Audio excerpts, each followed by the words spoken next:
Hello, ladies and gentlemen, and welcome to the Beard Moth Pool. We are outstanding a number of radio messages. Welcome aboard, Captain. And because I've not built a radio in the base, let's just head up into the Lifepod. Let's see what we'll do. Take that out. Put it in there. Gotta remember what we've got in here. It's worth checking it from time to time. Let's see what this radio message is. This is an automated distress signal from Lifepod 12. Coordinates attached. Warning, Lifepod has sunk beyond safe diving distance. Do not attempt retrieval without submersible support. Signal location uploaded to PDA. Okay, Lifepod 12 is beyond safe diving depth. There we are. 250 meters sunk to the ocean bed, 1.6 kilometers away in a northeast direction. That puts it in the direction of the Aurora. Just confirm. Northeast, Lifepod 12, there we are. Looks like it's out past the Aurora. Oh dear. If it's past the Aurora, then we're into some nasty water out that direction.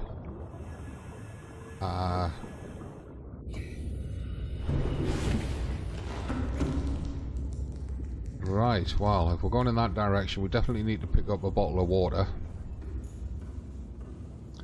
Because we'll be out there quite some time. 1.6 kilometers away is quite a haul for the sea moth.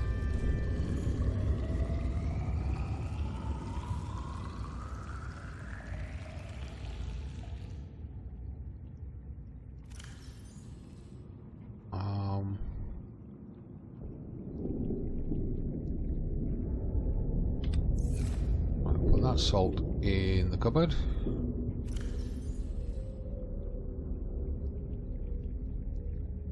And now we've got two in there already, so I'll put do I want to put one in the sea moth or not?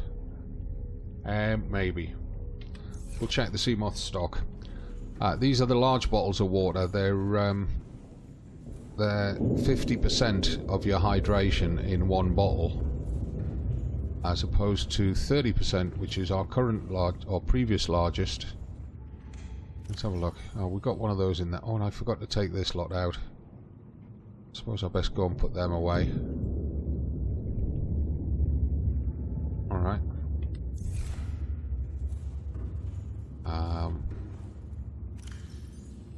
We've got two bottles of water in there. I'll put that one in as well. Emergency rations for if we come in thirsty. Lithium, lockout, lead, lockout, gold. We've got space for one gold. So I'm going to have to put the other one in with the copper. And then put all the quartz in there. Right. Now you might hear a hissing sound in the background. It's unfortunately it's the plumbing. The kids are waking up for school and they're getting washed, and the water going up to the bathroom is hissing through the valves here in the kitchen next to me. Right, I'm going to plant that that piece of eye coral that we found.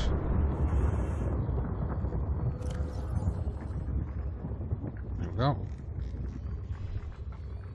Whoops. Just see it there, starting to grow. Right, let's get the sea moth. Let's get across to that life pod.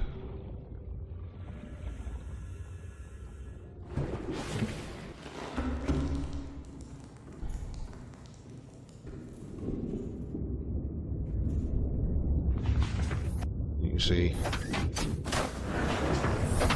I'm All already... systems online.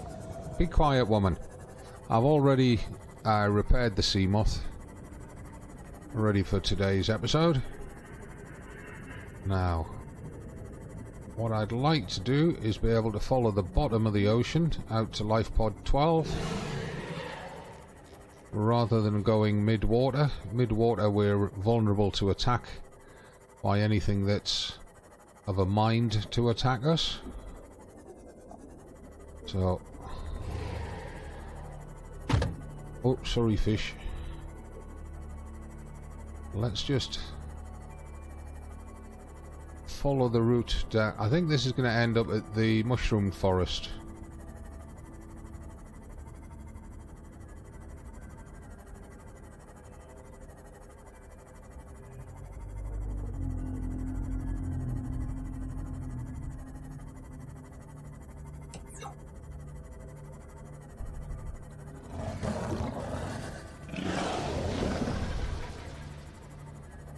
Stroppy sand shark.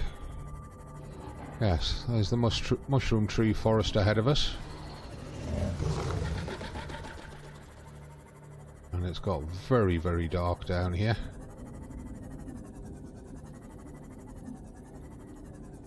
Not so dark that I absolutely need the lights yet. I'm trying to avoid drawing attention to us if possible, because I know there are nasties down here. Maybe not in this bit, which is why I'm coming through this bit. I'm using the trees, the mushroom trees, as cover. Although I'm not going to be able to for long.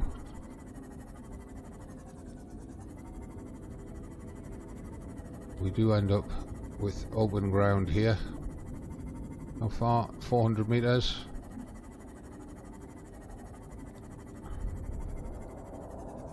Ooh, bone sharks.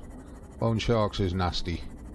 They do quite substantial damage to the sea moth. And we don't have the defense system yet because we haven't found the recipe for that green liquid that we were discussing in the last episode. So I'm trying to skirt the bone sharks. And I hear leviathans. We've lost the signal for it. Where? Oh, it's over there. Ouch.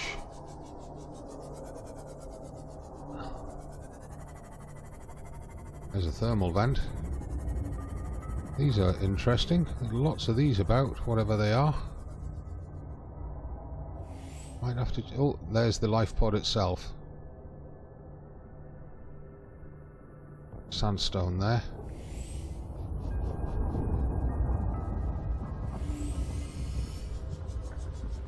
There's a data box next to it. It's going to get a bit hot there.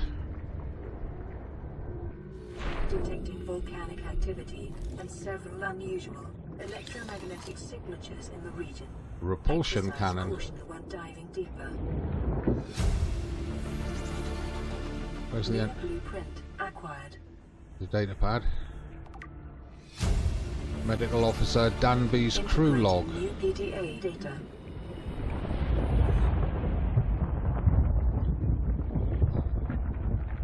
That. An eye. Whoa!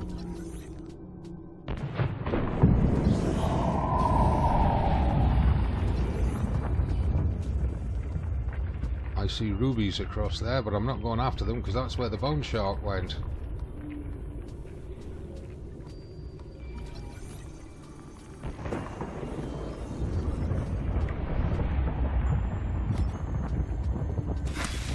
Get a sample of that.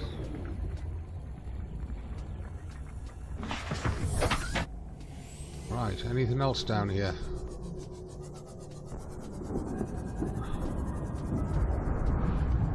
I see salt. I see sandstone. I'm not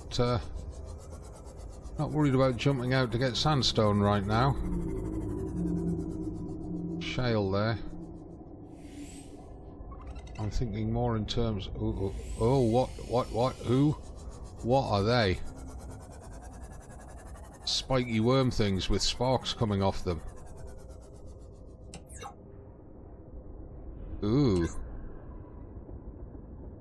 Not sure I like the look of them. I think it's time for us to foxtrot Oscar. Ouch. Ouch!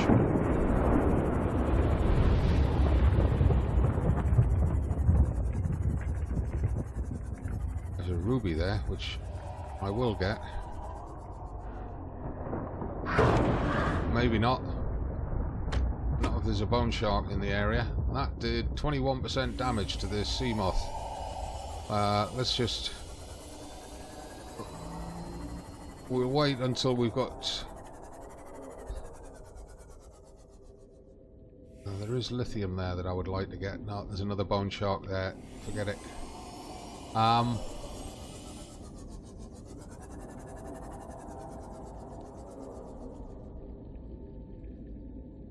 There's the Aurora.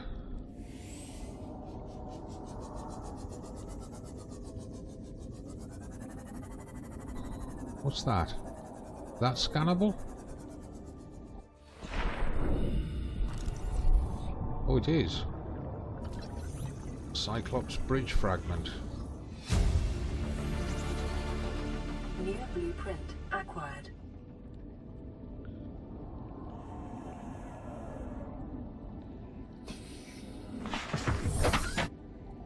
Right, well that was Lifepod 12. A very scary environment. I think we need to be tooled up with the prawn suit and all its weapons and defences before we go back to there.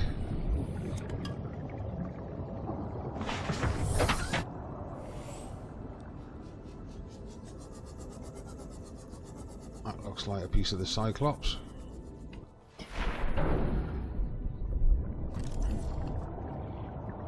It is.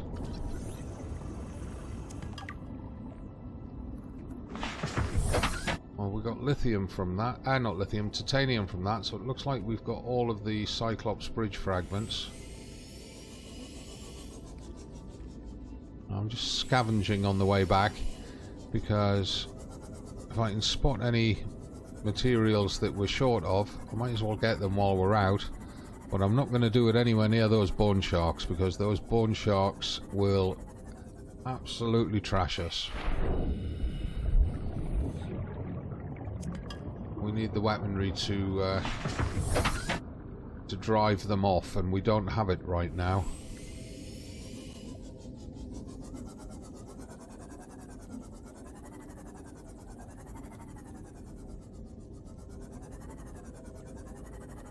And you notice how it's much brighter here now than when we came down. It's almost like, okay, you've done the scary mission. We'll remove the oppressive darkness now.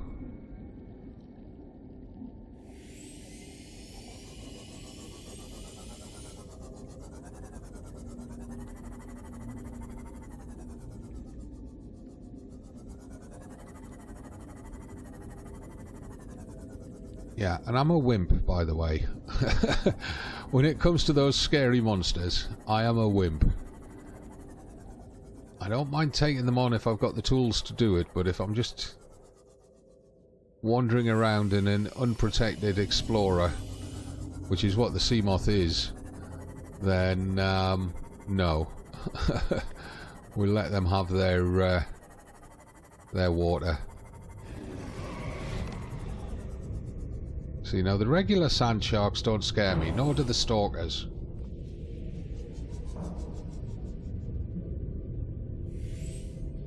Right. We can bully the stalkers.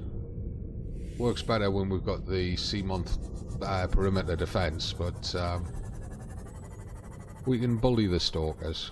Now we are going to have to find more stalker teeth, so we need to find a stalker playground. We are going to need more titanium. I noticed we were getting a little bit low on it. We'll just grab this.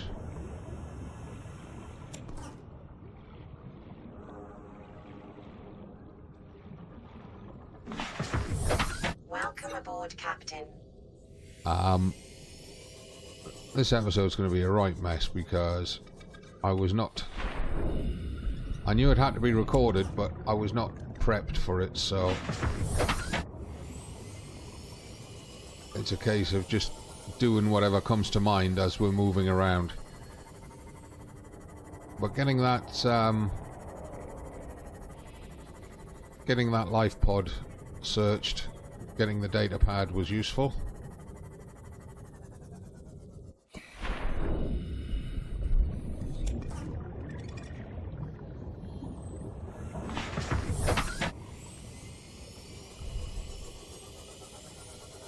In fact, I guess what we could do is go back, unload what we have managed to collect, and then go look for a Stalker playground, because we need some Stalker teeth. We need it for making enamelled glass. We need the enamelled glass for making another variant of glass, which is used in the prawn suit and the Cyclops for their depth modules. So definitely worth doing. And always collect any titanium scrap that you find lying close to your base. That way you keep the stalkers at a distance.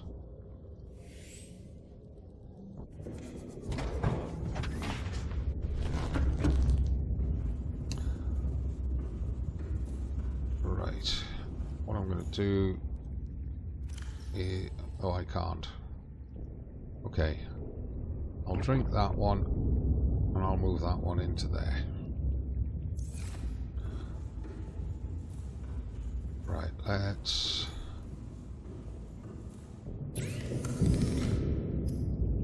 convert all that scrap into titanium. Because we are getting low on it, so we do need it.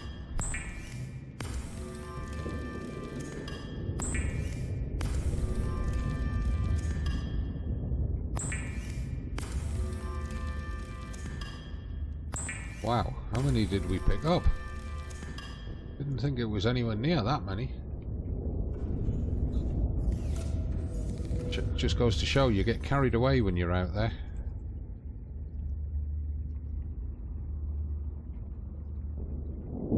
Right, there's 8 left there. We're going to have to take 2 back and turn it into a titanium ingot because there's no space to store it.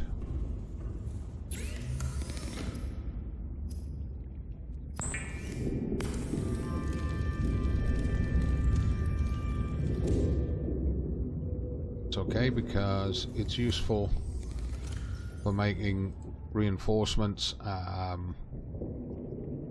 base foundations and so on. Right, I've got 2 lithium to put away, and then we got that piece of plant to put in the planter. I'll put the lithium away up here. We're starting to rebuild our lithium stocks, which is good. Put that plant out in our exotic plants planter.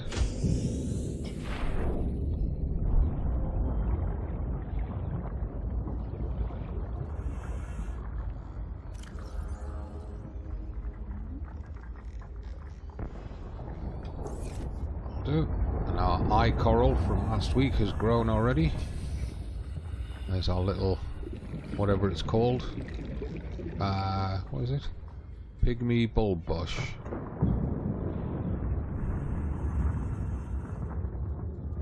I'll have to put some more planters out here once these 2 are full. Hello, Peeper. What are you up to? Right, and what did I say we were going to do after we'd offloaded? Oh, we were going to go looking for stalker teeth, weren't we? We need to eat first. And this is why do need to get back to the floating island and get some of those Chinese potato plants. I'll grab a couple of these just now because we need the food more than we need the water, and these do give more food than water. I take another couple, possibly another 3. These do grow back on the same tree. There's no need to kill off the tree. As long as you leave one on the tree, then more will grow back. Right. So, I mean, for example, if you note that there is none on this front branch here, a couple of episodes time, it'll be covered in fruit again. Right, let's go see if we can find some stalker teeth. Just dive out of here.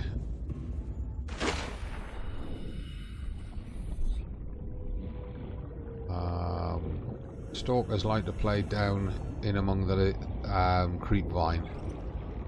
So we've got a nice high capacity tank, ultra high capacity tank. So we should be able to get down in here among them without needing to use the sea moth.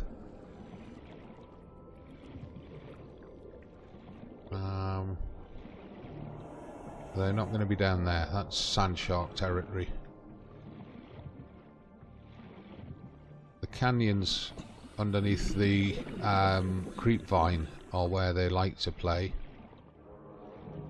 I think I'm on the wrong side of the shallows here. Yeah, looks like it. Oh well. We'll head across. Coming up into the shallows will give me a chance just to replenish oxygen before we go deep again.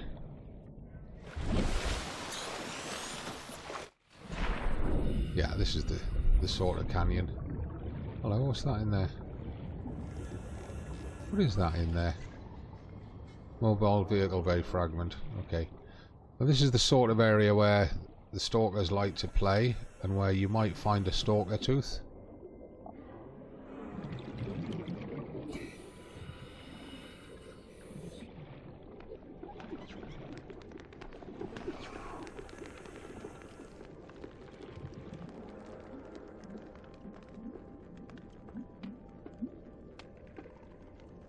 When you see bits of fragments of metal dropping like that, you'll quite often find a stalker tooth on the floor underneath where it fell.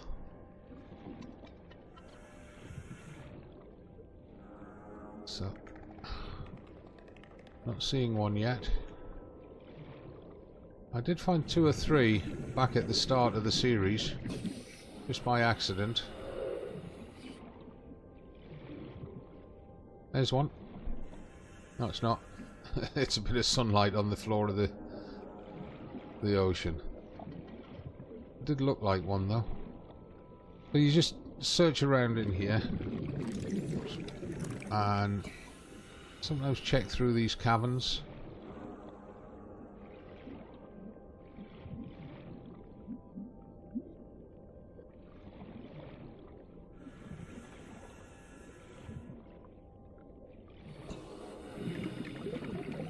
Sometimes find them just the teeth just lying around on the floor.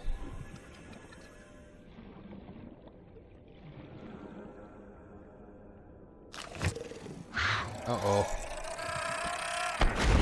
Damn it, crash fish. Did you leave me sulfur? You did. Oh, give me that sulfur. Come on. Why won't it give me that sulfur? Maybe not fully formed yet. There's a stalker tooth. We need to find several of them, but that's how you find them, just looking around at the base of the creep vine in the areas where the stalkers play, and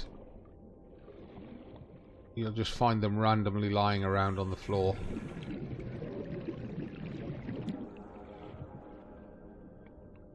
The other way to do it is to... There's one falling down, look. The other way to do it is to create a stalker tooth farm in a cave, which involves a lot of faffing around, blocking off one end of the cave, luring the stalkers in, and then blocking off the cave once they're in. leaving them with a load of scrap metal to break their teeth on, and then after a while letting them out again. 30 seconds.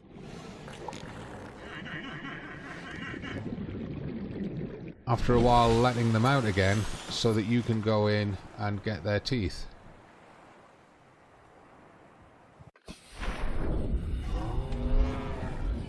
Rawr, gasopod. He's gonna make a stink. Get out of there. Yeah, he's not happy.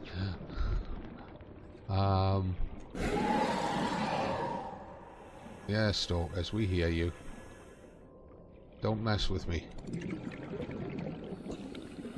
Right, so we've run out of creepvine canyons. We've got to go back through them now.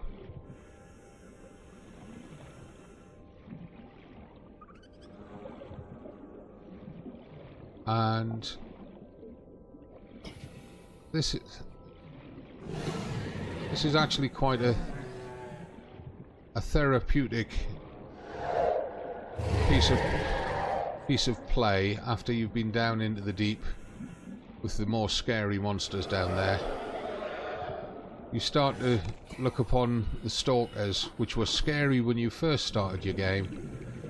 You start to look upon them as being like your cuddly teddy bears in a way.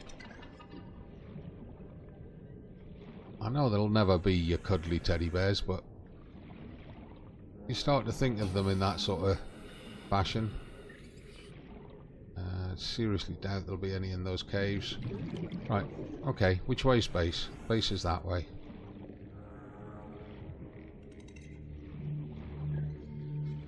Let's just head back.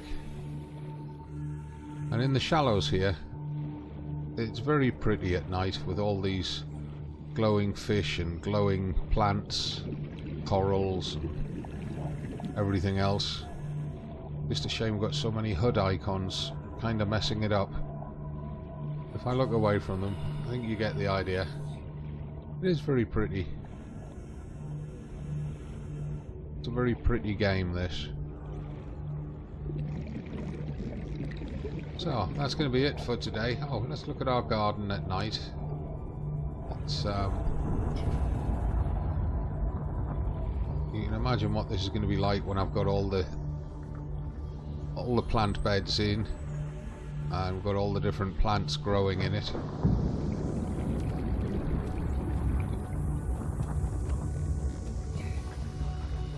And even the thermal generators are... Hello? Why is that not connecting to the base? What's going on? Are we going to have to put another connector up to the base?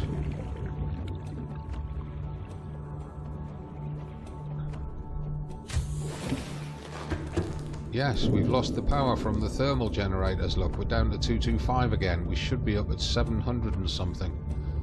But what do we need to put another thermal post back in? Power post. Whatever it's called. Where's it gone? Power transmitter. 1 gold, 1 titanium. Right, have we got a titanium on us? No. We'll put those 2 Stalker teeth away. Right, 1 titanium and 1 gold. We've got spare gold in the copper tray.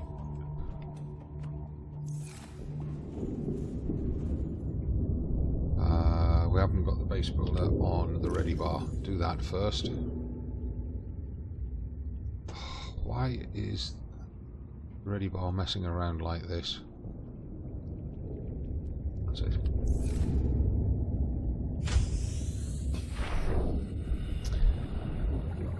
Right, where's that? There's that one there, so if I...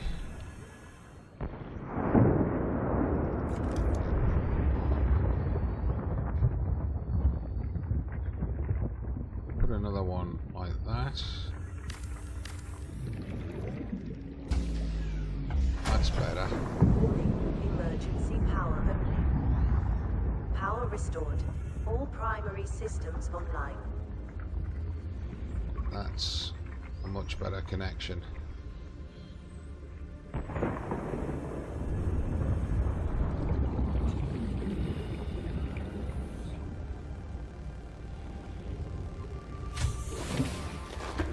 There we are, 975 power. And it's hovering around the 750 mark at the moment because the solar cells will be offline because it's night time. It's slowly creeping up. Those thermals are pushing it up. Alright, that's going to be it for this week. Sorry it's a bit scrappy and a bit messy, but we did get Lifepod 12 out the way. We did discover a couple of things down there. Those electric eel things with the spiky bits on them. I believe they're called lamp eels or amp eels. And also that new bulb that we brought a sample back for to put in our exotic garden. We also got a data log which we've got to have a quick look at. We'll do that as the last thing for today. Oh, we've got a blueprint as well. What was the blueprint? Repulsion cannon, that's right, we got that out of the data box. Modification of the base propulsion cannon, which enhances its propulsion effect at the cost of the ability to draw objects closer. It can be fabricated using a modification commonly employed in self-defense as a less than lethal firearm. We've also got to make the stasis rifle at some point. We need to have a look at what those blueprints entail. Data downloads. Aurora survivors. We've got a new one. Lifepod 12. Medical Officer Danby's crew log. Let's just have a listen. I'm not really a doctor. I know that's what my ID says, but I never have been. Cheated the medical exams. What does a doctor these days need to know about manually resetting bones? When was the last time a top surgeon actually cut someone open? That's what the robots are for. Doctors these days read diagnoses off of computer readouts. For that, I'm perfectly qualified. But what good is it when I'm not connected to the main network? I'm bleeding. I've got glowing green pustules growing on my hands. I run a self-scan and it tells me I've got skin irritation. The only thing I studied in medical school was how to lie convincingly. What the hell do I know about how to treat an alien disease? I think I'm actually going to die down here. Okay. Yeah, right, that's what happens when you cheat to get to be a doctor, I suppose. Right, okay, well, Doctor, bye-bye. We're surviving, and we're just a grunt crewman. So, that's going to be it from me this week, boys and girls. Or for this episode, I should say.